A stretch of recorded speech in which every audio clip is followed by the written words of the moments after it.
কেউ আইন নিজের হাতে তুলে নেবেন না।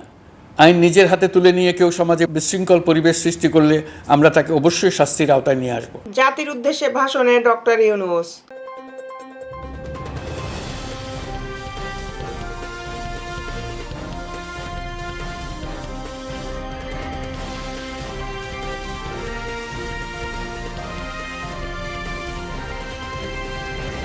কেউ আইন নিজের হাতে তুলে নেবেন না। প্রধান উপদেষ্টা ডক্টর মোহাম্মদ ইউনূস অন্তর্বর্তী সরকারের 1 মাস পূর্তি উপলক্ষে বুধবার সন্ধ্যায় রাষ্ট্রীয় ভবন যমুনা থেকে জাতির উদ্দেশ্যে ভাষণ দেন।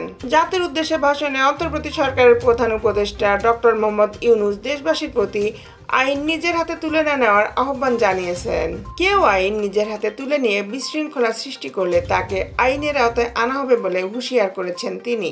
দেশের বিভিন্ন জায়গায় দল বেঁধে হামলা ও ভাঙচুরের ঘটনা নিয়ে আলোচনার মধ্যে বুধবার সন্ধ্যায় জাতির উদ্দেশ্যে দেওয়া ভাষণে একথা বলেছেন ডক্টর মোহাম্মদ ইউনূস। দেশবাসীর উদ্দেশ্যে প্রধান উপদেষ্টা বলেন, আপনাদের আমাদের সন্তানের জন্য একটি গণতান্ত্রিক বাংলাদেশের রূপরেখা তৈরি করতে আমরা দৃঢ় প্রতিজ্ঞ।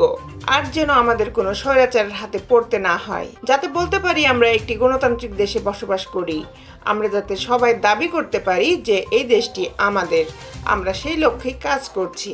আহ্বান জানিয়ে ডক্টর মোহাম্মদ ইউনূস বলেন, কেউ আইন নিজের হাতে তুলে নেবেন না। আইন নিজের হাতে তুলে নিয়ে কেউ সমাজে বিশৃঙ্খল পরিবেশ সৃষ্টি করলে আমরা তাকে অবশ্যই শাস্তির আওতায় নিয়ে আসব। ধর্মীয় সম্প্রীতি বিনষ্ট হয় এমন কোনো কাজ কেউ কোনোভাবেই করবেন না। মাঠ প্রশাসনকে জনবান্ধব, দুর্নীতিমুক্ত ও জবাবদিহিমূলকভাবে গড়ে তোলার জন্য সব ধরনের উদ্যোগ নেওয়া হয়েছে বলে জানান প্রধান উপদেষ্টা। তিনি বলেন, সরকারি কর্মচারীদের বাধ্যতামূলকভাবে সম্পদ বিবরণী দাখিলের নির্দেশ দেওয়া হয়েছে। এটা প্রতি বছর দেওয়া হবে। দেশের আপডেট নিউজ পেতে আমাদের সাথেই থাকুন। Justice TV, Dhaka.